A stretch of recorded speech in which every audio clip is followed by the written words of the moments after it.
All right, another measure of position is percentiles. And percentiles, the idea is very similar like quartiles. The whole idea of quartiles was to divide the whole data set, all of these 17 numbers, in 4 equal parts. That was quartiles.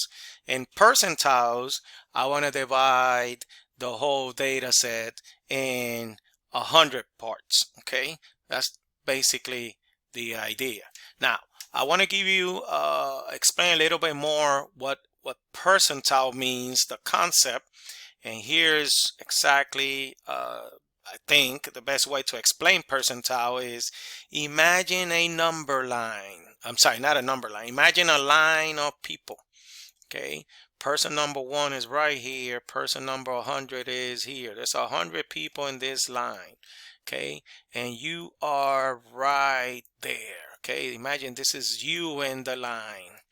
All right, and let's say that behind you, you have 75 people behind you. Okay, behind you, that's the key. Okay, so there's 75 people behind you. Now, because this is a measure of position, okay, your position is the following. Okay, here will be your percentile of you. Okay, percentile of you. And the way you figure out the percentile is how many people are behind you. In this case, it's 75. And out of these 75 people, how many are in the line? Okay, there's 100. So your percentile will be 75%.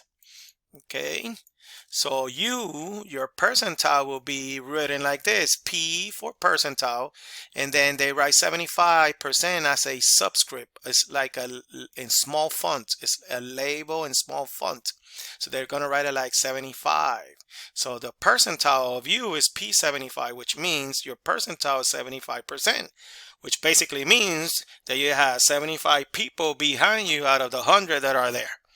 Okay, that's what percentile is, and that's basically what I'm going to do with the data set. I'm going to find the percentile of the numbers in the data set. So for example, let's say I ask you, find the percentile, I'm going to write it here, the percentile for 72.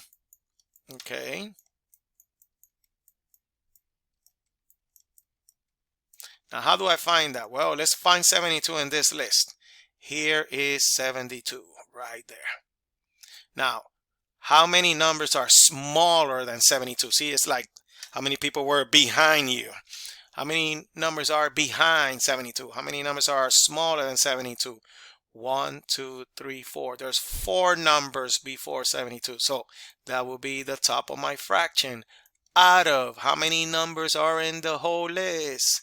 17.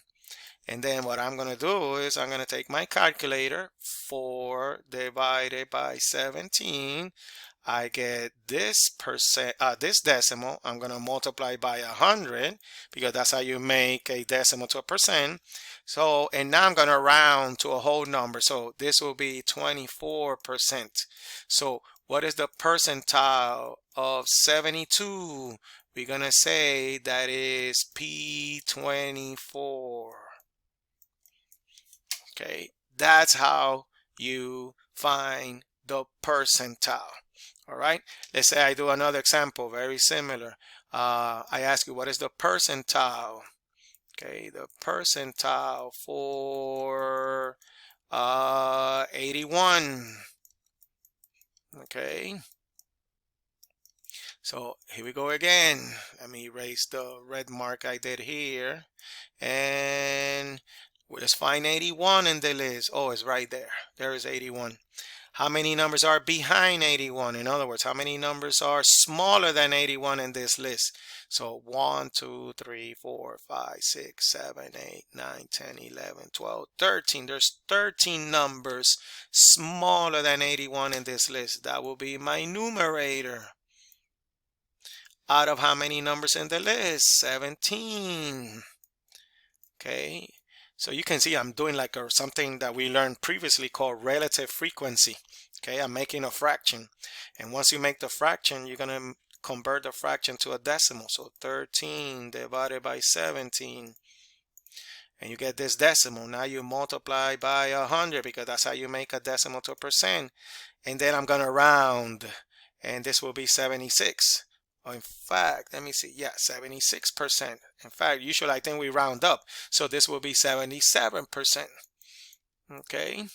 So what will be the percentile of 81? It will be P77. And that's how you find the percentile, okay, of a number. I hope this helps.